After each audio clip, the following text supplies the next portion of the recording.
morning. Are you Braxton Hughes? And this is 25 DCCR 1124. Mr. Hughes was previously in court, entered a plea of guilty to burglary of a habitation. The agreement was for a cap of 4 years in prison. I've received the pre-sentence report. Has everyone had an opportunity to review that report? We have, Your Honor. Are there any additions or corrections? None aware, Judge. Judge, obviously, I'm aware of some of his criminal history, others not quite so much. I would think that the 4 would probably be on the low end in your opinion, but I would defer to whatever you think. Okay, thank you. Mr. Parker, you may proceed. Your Honor, I mean, I've talked to him and I've heard some stories in my life, but I feel that he's telling the truth, not that it's a defense, but they were getting pulled over. He had some other guys in the car. There was drugs in the car. They took the drugs. He leaves and goes to a house that he used to know the person that lived there. He walks in, gets him something to drink and has a thermos or something like that, and then turns around and she's standing there. He had obviously scared her and didn't know it, and it wasn't the person he knew that lived there.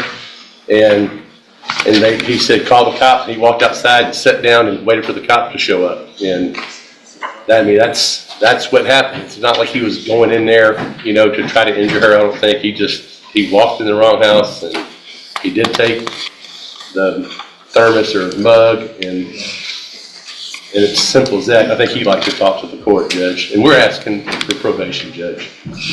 All right, go ahead, Mr. Hughes. Your Honor, what he said is correct. I can't say anything else. I was doing drugs about a year and a half, but I was like a lightweight. I took the drugs and was not really acting like myself, and I went and knocked on the door and went in there. I was trying to get away from the people I was with, but long story short, after this event, I did sober up. Started going back to church with my mom.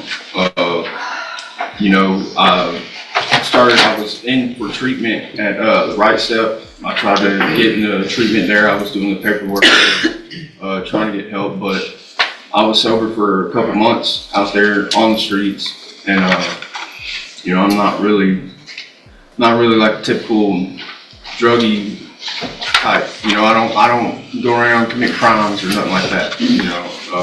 Your criminal history would say otherwise. This has been a long time. I understand, but be careful how you word things, because you've been a criminal since 2002. You've got 1, 2, 3, 4 misdemeanors. You've got 1, 2, 3, 4, 5 felonies. Many more that you were arrested for, and obviously doing some things that you kind of got either rejected or dismissed because of pleas on other stuff. So I understand that some of those were a long time ago, but it's still not a pretty picture. I understand that. Most of my previous crimes and stuff, they were behind addiction and stuff, but life's a journey, and I haven't, I still was battling with addiction, but not committing crimes.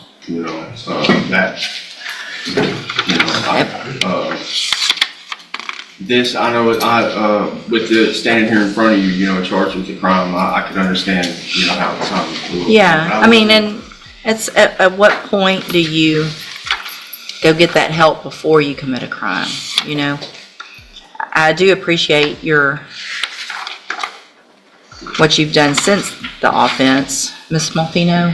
Judge, I would definitely agree that this is an odd fact pattern, very odd. I feel sorry for the situation that he's in with his addiction, but I feel more sorry for the young lady who was scared out of her mind when he was in her house, acting probably like a complete psychotic animal with tinfoil on his head. So I don't know that probation at this juncture would be a viable option, Judge, or a good thing for the community, but I defer to whatever you think is best.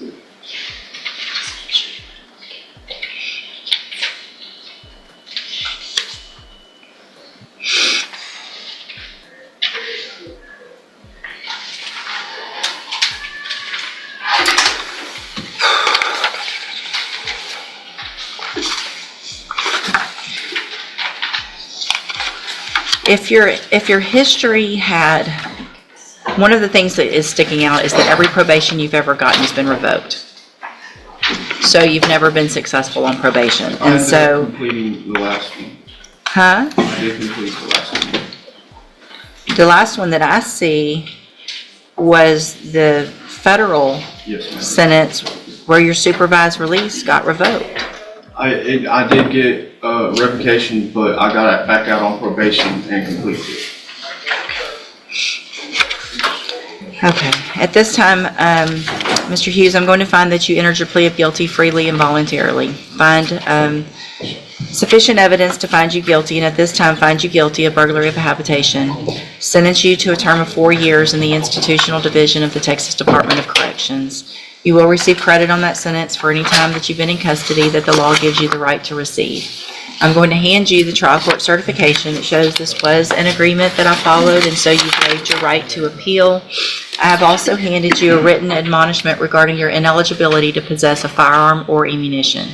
Because of the judgment entered against you, you're ineligible under Texas law to possess a firearm or ammunition. Possession of a firearm or ammunition could lead to charges against you. Firearm is a legal term, and you should read the written admonishment I provide you to see what devices qualify as a firearm. If you have questions about the laws that make you ineligible to possess a firearm or ammunition, or about how long that lasts, you can talk with Mr. Parker. All right, you can go back with the bailiff. And this is Miss Malfino. Good morning. Are you Kashawn Purdy? And Ms. Purdy is on probation and cause number 24, DCCR 1272 for the state jail felony offense of unauthorized use of a vehicle. And there's a new indictment in cause number 25, DCCR 1523, charged with injury to a child, elderly, or disabled individual. Mr. Kimler has filed a motion asking for a bond in that unauthorized use case that has the motion in it. Mr. Kimler, you may proceed. Your Honor, I think she's on deferred. I've reviewed a little bit. I haven't actually gotten discovery on the new case yet, but I have reviewed some photographs that were taken by the defendant's family with injuries. I don't want to downplay it, but it appears to be sort of the minimus type of injury. It's not, and I'll defer to Mr. Hawkpower, may have a different opinion on that. We're simply asking for a bond on the underlying motion to revoke probation to allow our time to prepare to defend the injury to a child case. I can't, hold on. Y'all, I'm having a hard time. So if you're talking about a case, for some reason, I'm having a hard time. I've got a cold and my ears are stuffy. Y'all need to step in the back. If you're not talking about a case, I need you to really be quiet. And I'll try to Speak up, please. And additionally, she is pregnant. I think that, and I did receive a write-up that was emailed to me from the jail. And to the best of my understanding, it appears she was wearing, I guess, a blue wristband to indicate that she's pregnant. There was some, I don't know, misunderstanding on the part of the jailer as to whether some other female inmate had given her the wristband. Evidently, they get extra rations or extra portions of food and their vitamins and stuff if they're pregnant. But it appears from the write-up that she actually is pregnant, so I don't know that it was a disciplinary write-up or what the purpose of the write-up is, but she certainly, other than that, hasn't had any problems to my knowledge. All right, you want to put on some evidence with regard to her ability to pay? Would you raise your right hand the best you can? You swear or affirm the testimony you're going to give in this hearing will be the truth, the whole truth, and nothing but the truth? Yes, ma'am. Thank you. Ms. Purdy, the judge just wants to know your ability to pay a bond, to actually come up with the funds necessary to pay a bond when you get out of jail. What's your financial situation right now, just generally speaking? I had got laid off back in September, but I had got another job at the end of October, so I'll be able to pay my bond. How much do you have available now to pay a bondsman as far as money that's put aside to pay a bonding fee to get out? Like 500, 600. Okay, and then hopefully after that you get your job and would be able to work? Yes, sir. Okay. Yes, sir. Do you have any savings or checking, money in the bank, anything like that? No, sir. Do you own your own residence, your own home? Do you own your own? Rent, yes, sir. You rent? Do you own any vehicles? No, sir.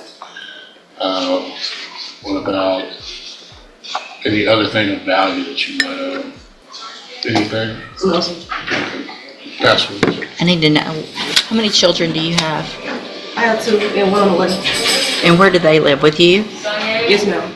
So if you make bond, where are you going to be living and with who? At my home. Who lives at your home? Me, my 2 kids, and my fiance. Did Child Protective Service get involved in this? Yes, ma'am, they closed the case. And I was also taking anger management and parenting class also. Through CPS? Yes, ma'am. But you didn't finish those because you got incarcerated? Yes, ma'am. Okay. Right. What's your relationship with Kamari? It's my oldest. I talk to her every day. She tells me every day, she say, Mama, I'll pray. I don't care, Yeah, just answer the questions. because you're not gonna be allowed to be around them if you make bond. So you gotta figure something else out until I figure out what's going on with your Yes, ma'am. case. So that's gonna be, Well, who are they with now? my mom. Okay. So if you make a bond, then they're gonna have to remain there. You're not gonna be able to have unsupervised contact with them until further order of the court. Do you understand? That would be a condition of your bond. I totally understand. Okay. Mr. Hoffpower, what's the state's position? Judge, that was our concern, is the new offense. I disagree whether or not it was de minimis or felony court. Well, and for the record, I am reviewing the probable cause in that case, just to get a little bit of information on what the allegations are. I was talking about a photograph, so. What else? Simply judge that she's on felony probation and allegedly commits a felony. We'll leave to the court's discretion.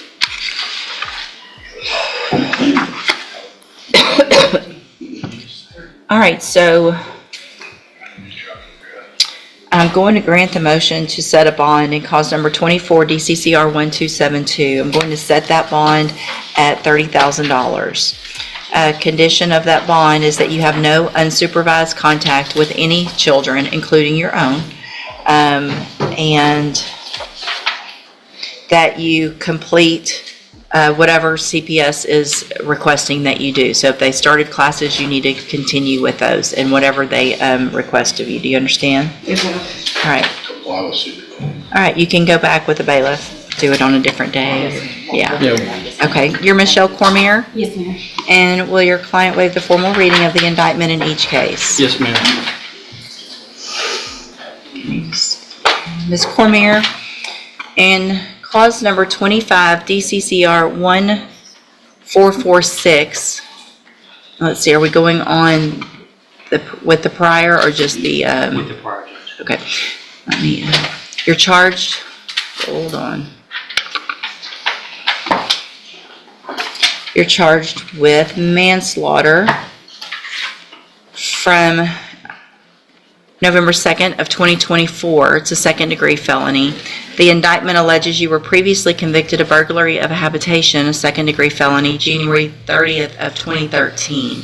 And how do you plead to that charge? And are you pleading guilty freely and voluntarily, Yes, ma'am. and because you did what they charged you with? And is that prior conviction true? Yes, ma'am. Okay.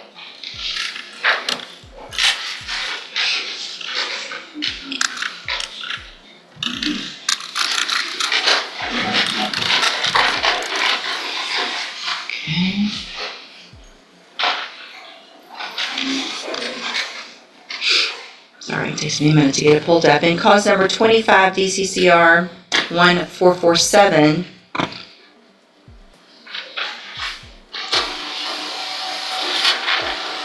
you're charged with possession of a controlled substance, a state jail felony from October 30th of 2024. The indictment alleges you were previously convicted of possession of a controlled substance, a state jail felony, January 30th of 2013, in two different cases, or three different cases on that date. And what that means in that case is that would be enhanced to a third-degree felony. Do you understand? Yes, ma'am. And how do you plead to that charge? And are you pleading guilty freely and voluntarily? Yes, ma'am. And are you pleading guilty because you did what they charged you with? Yes, ma'am. And are those prior offenses true? Yes, ma'am. In each of those cases, I have here on the tablet some documents that have your signature on them that the state has marked as Exhibit Number 1. Before you sign these, did you go over them with Mr. Radford? Yes, ma'am. Do you fully understand them? Yes, ma'am. And So there's no agreement, correct, in either of the cases. So I want to make sure you understand that you have an absolute right to have a jury come in and determine two things. The first is to determine if you're guilty or not. And then if they find you guilty in the case, you could leave your punishment up to that jury. If we go forward this way, you're leaving your punishment up to the court. And is that what you want to do? State tenders number 1 in each case. No objections. It's admitted in each case. Is there any evidence that Ms. Cormier is not competent? No, ma'am. All right, ma'am, in each of your cases, I'm going to find that you entered your pleas of guilty freely and voluntarily. Find that you're mentally competent and you understand the nature and the consequences of those pleas. Find sufficient evidence in each case to find you guilty. However, I'm going to reset your case for a sentencing hearing. We'll get a pre-sentence report done, and then we'll come back for that hearing.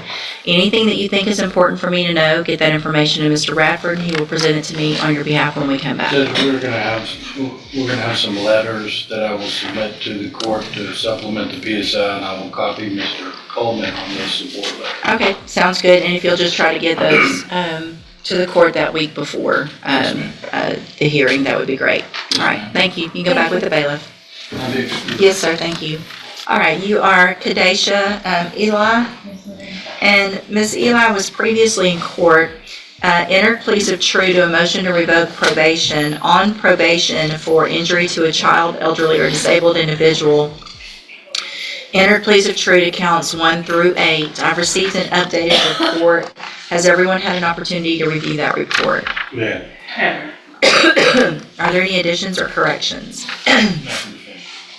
Come from the state, Your Honor, unless Ms. Lopez has anything additional to her updated PSI. All right, thank you, Ms. Lopez. And there was not an agreement, correct? Correct. Mr. Lewis, you may proceed. Well, Judge, Ms. Eli, like I said, was previously placed on probation out of this court. Early on during her probationary period, it seemed she'd be doing really well, doing well for us, being able to comply with the terms of probation. During that time, of course, she started having personal setbacks as far as her living situation, as far as where she would live and things of that nature. I believe at some point she did talk to probation about that, as far as trying to get some help with that. And it seemed to be working out well, even got to, I think she was living with your grandmother. And it seemed to try to get back on track, but at some point that situation didn't work out for her either. And that's when things started to really go downhill fast as far as the not reporting and things of that nature. And Kemp snowballed on her. Since she's been in custody, she has been able to secure a more stable living situation, of course, with her brother, that will be available to her if the court decides to reinstate her. Also, employment. She has some employment options that's available to her as well. That I think that was her main problem or issue was stability. And I think since during this time, while she was already searching for these options, Judge, but they, unfortunately, by the time they became available to her, she was in custody. Now, when I talk about the situation with her brother, for the living situation, that's also one of the job situations as well. Her brother works with Zumo Sausages, the Zumo company, and she actually worked there for a temporary period of time a while back, early on, and that job fell apart, but looks like it'll be open again for her to go back. So that's essentially what it comes down to. She's asking now that she's stable to try to see if she can have the opportunity to get out there and complete the probation like she initially tried to and wanted to. What's the status of the theft in Orange, the new offense? For as we know, the situation in Orange, there hasn't been a court date or anything up there. So it's still in limbo, at this point, Judge. Okay. Ms. Malfino? Judge, I think it's fortunate that we're not here on a violation that involves a child based on the underlying nature of this probation. But I also think it's unfortunate that she doesn't have any felony offenses, was given this many opportunities, and as this court is well aware, a very good officer to work with in Ms. Lopez, and she has not done what she has been required by this court to do. So I would stand with Ms. Lopez's recommendation and defer to any other comments she might have. So, Ms. Eli, the problem that I have is that when you first got on your probation, we sent you to the cognitive track of ISF so that you could get tools to be able to be successful and do better and make it through probation. And when you got out of ISF, you were put on the high-medium caseload so that you would have help with all of these issues that Mr. Lewis is talking about. Help with places to live and with jobs, and you were given all of that. And so for me to say, okay, you've already been given all that and you didn't take advantage of it to give you some other opportunity and just let you out when I've already given you these sanctions, and the underlying case is just very, very serious, and the fact that you got a probation was a big chance. And if you hadn't already been to ISF, then maybe I'd be thinking about, okay, let's do ISF, or let's do something to give you some tools to do better. But we did that, and you didn't take advantage of it. So this time I'm going to find that you entered your pleas of true to counts 1 through 8 freely and voluntarily. Find this counts true. Find sufficient evidence at this time to find you guilty, and at this time find you guilty of the offense of injury to a child. Sentence you to a term of 4 years in the institutional division of the Texas Department of Corrections. You will receive credit on that sentence for any time that you've been in custody that the law gives you the right to receive. This is not a plea agreement, and so you do have some rights to appeal. You can talk to Mr. Lewis about that. I'm handing you the trial court certification. It shows you do have that right to appeal. I need your signature on that, and I'll get you a copy of it. I'm also handing you a written admonishment regarding your ineligibility to possess a firearm or ammunition. Because of the judgment entered against you, you're ineligible under Texas law to possess a firearm or ammunition. Possession of a firearm or ammunition could lead to charges against you. Firearm is a legal term, and you should read the written admonishment I provided you to see what devices qualify as a firearm. If you have questions about the laws that make you ineligible to possess a firearm or ammunition, or about how long that lasts, you can talk with Mr. Lewis. All right, you can sign that, and y'all can take the bottom 2 copies. It opened the wrong one in the background, that's why. Hold on a minute. Good morning, are you Isaiah Brown? Will your client waive the formal reading of the indictment? Mr. Hoffpower, this is yours on Isaiah Brown.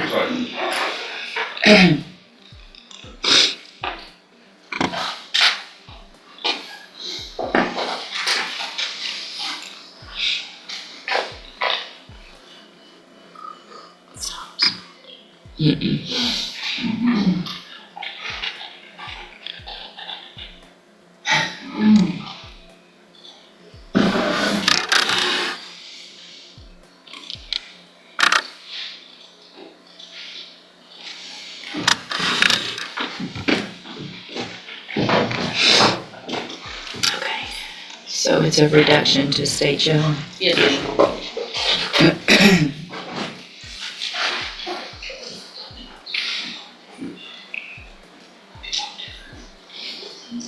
Okay, Mr. Brown, in cause number 25, DCCR 0356, the state has elected to proceed on the lesser offense of a state jail felony, abandoning or endangering a child with intent to return from February 9th of 2025. And how do you plead to that charge?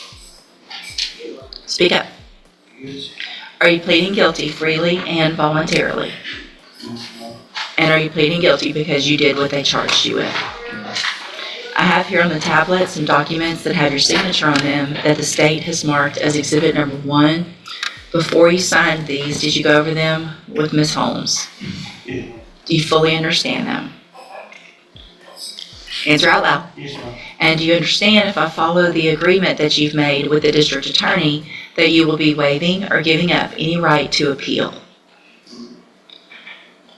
Yes, ma'am. And it looks like the agreement that you've reached is for a 3-year deferred probation. There would be a $300 fine, and you would be required to follow all of the rules and conditions of probation. Is that your understanding?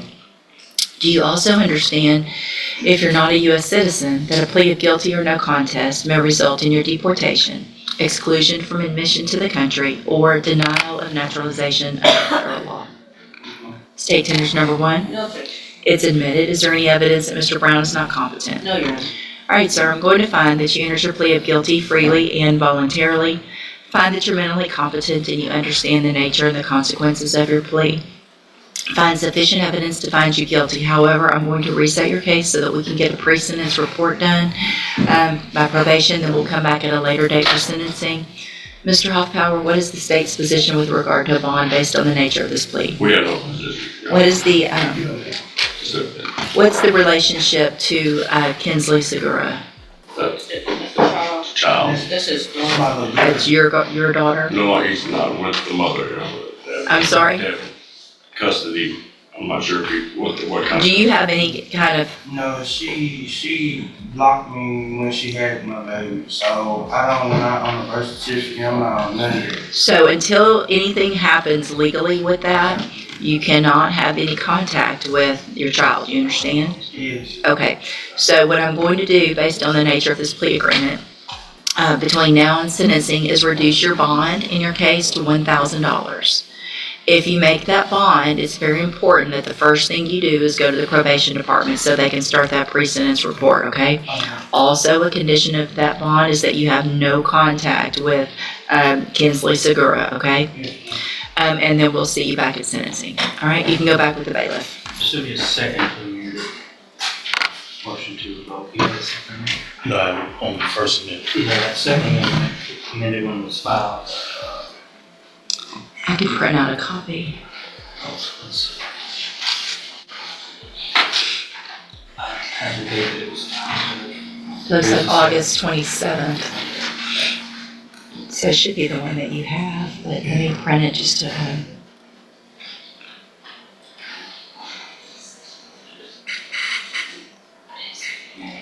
Good morning, are you Leonard Guillory? Yes, ma'am. And so, Mr. Guillory, let's start with cause number 25. Is it printing? Hold on, I can't. Yeah, there it goes.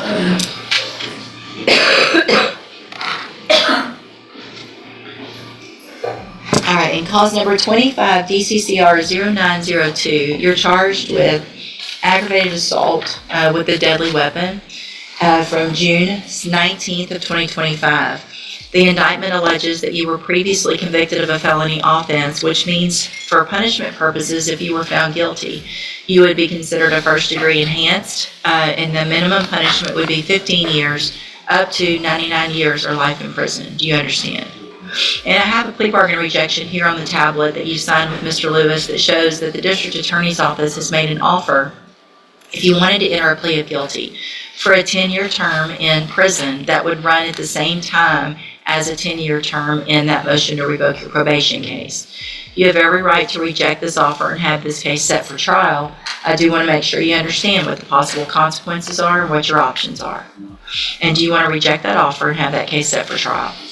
So what we're going to do now, Mr. Guillory, is go through that motion. I'm going to get pleas of true or not true on that motion, and then we'll have a hearing on that motion first at a later date. I'll make a decision on that motion, and then we can go forward with your trial after that, okay? So will he waive the formal reading of the motion? He does, Judge.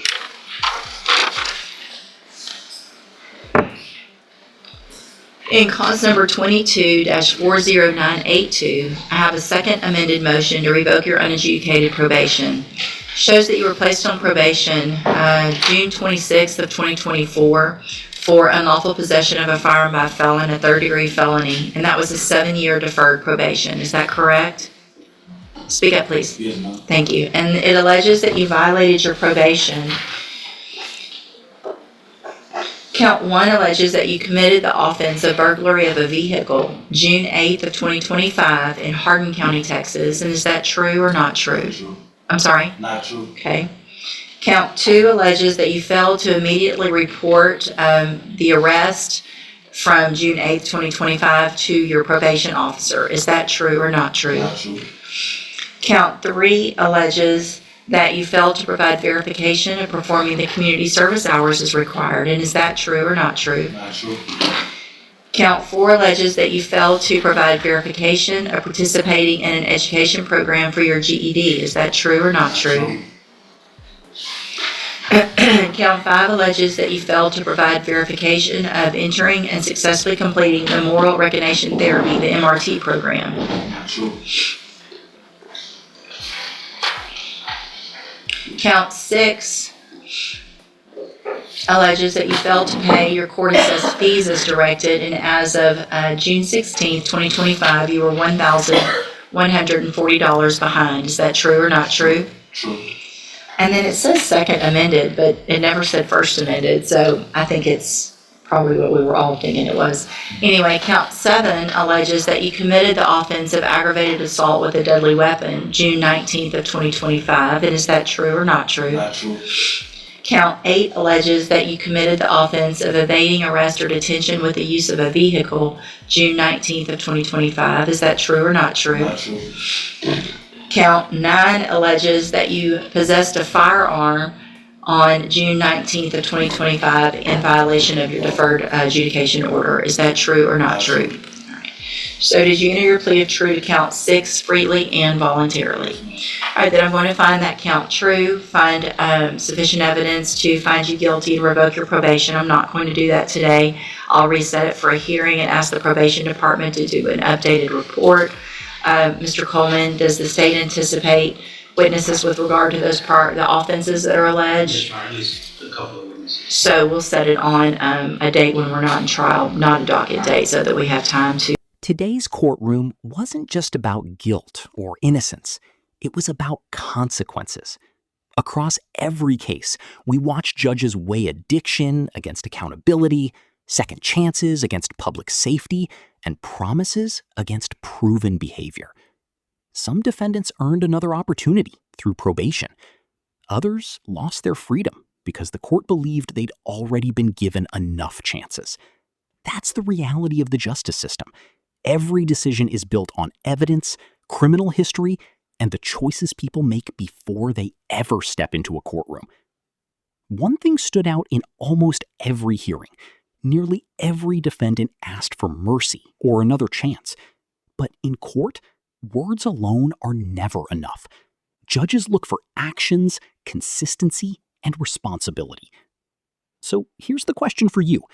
Do you think these judges made the right decisions, or should some of these defendants have been given one more chance? Let us know in the comments.